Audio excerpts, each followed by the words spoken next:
They have to make this work. I mean, you got to respect it, right? The last time I saw Zax being played was Snapdragon Pro Series, but I think at this point, Falcons, they're already pushed into a corner. They need some sort of answer, and I think, you know, as long as the mid lane is under control, which I think they're still going to prioritize this game, that's probably their biggest driving force.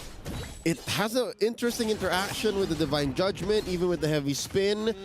The aforementioned IMU with the Dominator Descent.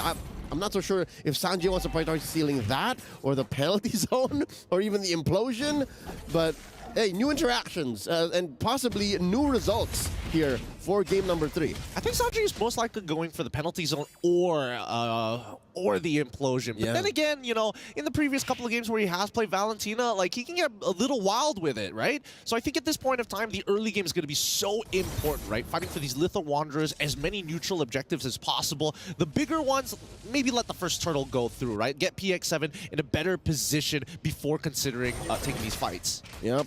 Already you can see here Kid X pushing the boundaries of what he can do with a Tigreal. Its passive actually is a little better against a different mid duo because JP and Sanji both deal magic damage. So he's not as chunky compared to, like, let's say if that was a traditional tank roamer, you know, that deals physical damage. Down bottom you have Royal Milk versus Sanford. I can see why Sanford's kind of struggling.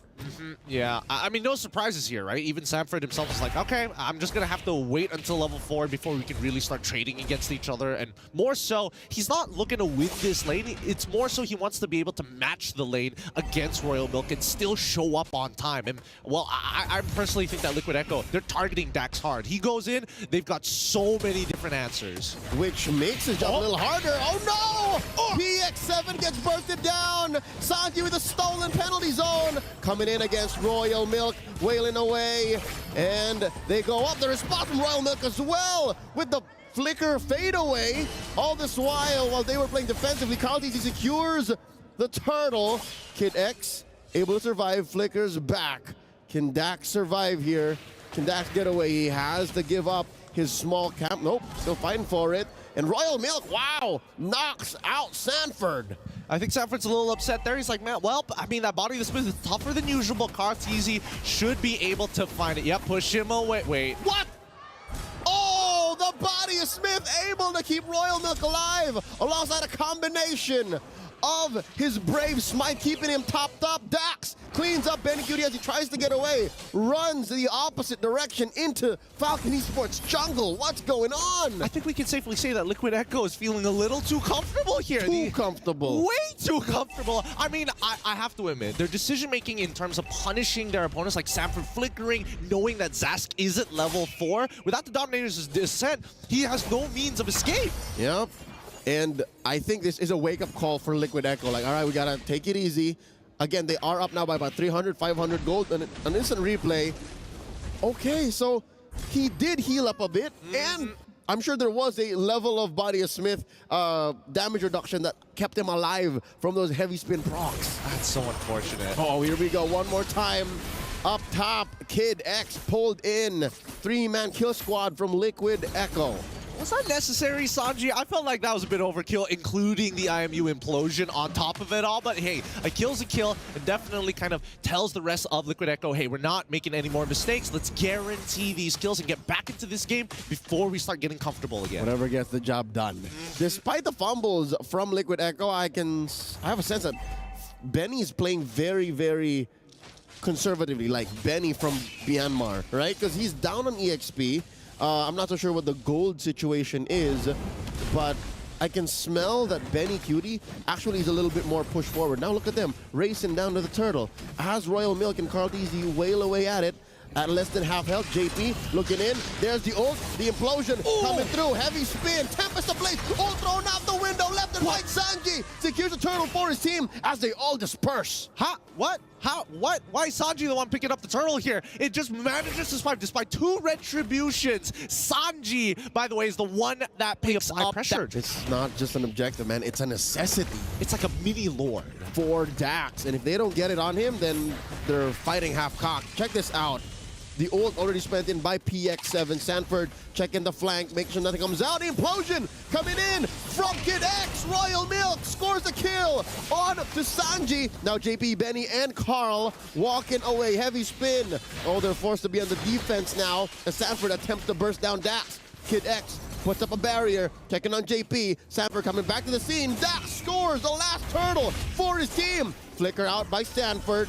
Suddenly, Falcon Esports are alive. Oh, all right. They're coming back, right? They finally dealt with the tilt. They're realizing, hey, this is our moment right now. If we succumb to pressure, then what does that say about us? Let's show Liquid Echo what we're all about. As we look at this replay here, look at this. Kid X gets 3 people with a flicker implosion, catching 3 of the most important members that could disrupt the combo to begin with. Most importantly, they're still targeting Sanji. And Sanji is not all the better for it. He's actually down about 200, 300 gold from PX7, who himself hasn't really been having a cakewalk of a time in mid, right? PX7 has been working hard to make this off-meta hero a thing. And Carl TZ walks into that bush, gets pushed in, gets knocked up. PX7 looking for the free hits. Carl TZ forced to use a heavy spin defensively. Oh. He gets taken down by the Alien Dominator coming in from the galaxies. And now JP down to 5th of his health. Revenge strike by Royal Milk. Not enough damage to force a kill on the JP.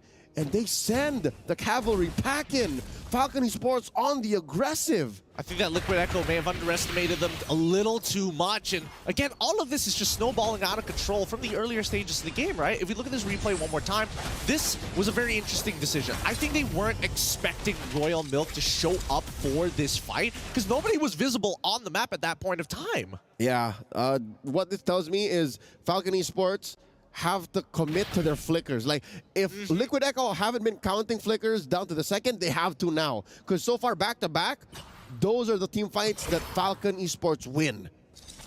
For the time being, after looking at the goal differences here, Benny QT just ever so slightly ahead of Benny from Falcon Esports.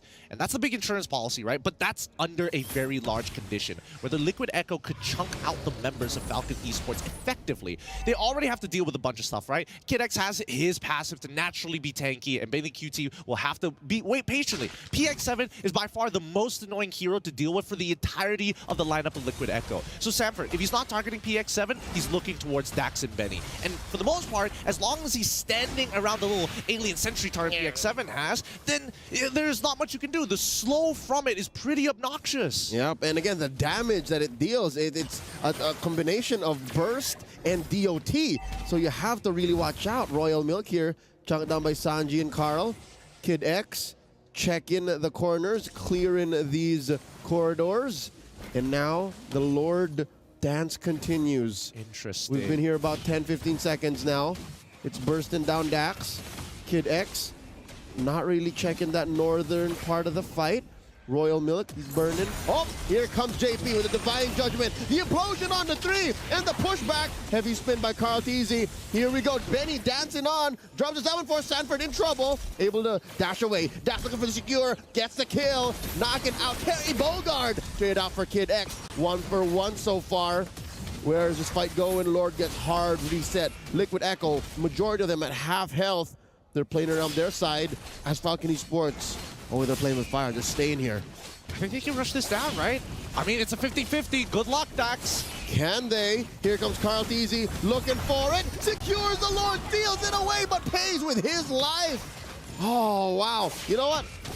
For all intents and purposes, I'll say that's worth it. I think that's hella worth it. I mean, to be fair, Dax technically shouldn't be in that position anyways. When you're playing against an Akai, you want to be on the outer sides away from those walls. And he's got a 2-level lead on top of Carl TZ, which again, very surprising, right? Dax has been power farming and also getting attacked in his own jungle. So coming to this point of time, we're seeing the big item power spikes. I'm expecting a BOD coming from Dax at any second now, but for the most part of it, they have taken off the shades, right? They're not tunnel visioning as hard. Royal Milk is doing one thing with PX7, but even Kid X, he's opening his eyes to the rest of the map to see whether Liquid Echo is going to go for that 2-pronged attack in game number 2. And what makes this all the more dangerous for Liquid Echo is the fact that Royal Milk has his flicker.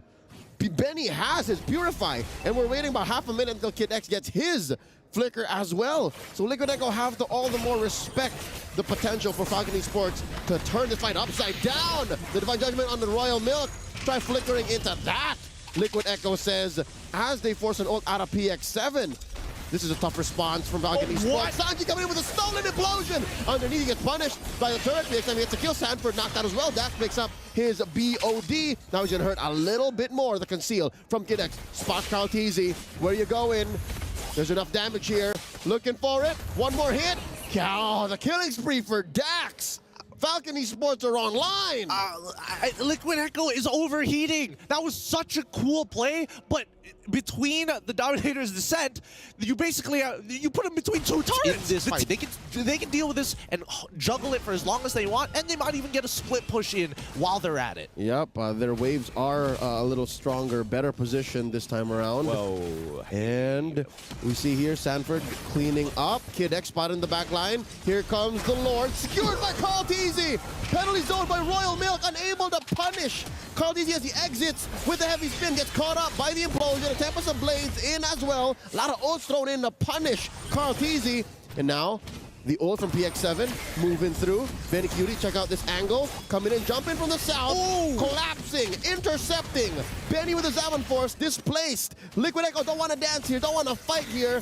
As JP and Sanji fight him through. JP gets his immortality popped in. And he's gonna go down here unless they keep going. The shutdown by Benny Cutie. But he gets taken down in trade, right? They both go down with the Luminous Lord starting to walk on out of here. FALCON ESPORTS, they don't want to start losing turrets for free at this point of time, but they need to start clapping back. Let Dax do his own thing. The rest of us, we got to take this tier 2. We've got some housekeeping. That's a super expensive comeback from Liquid Echo.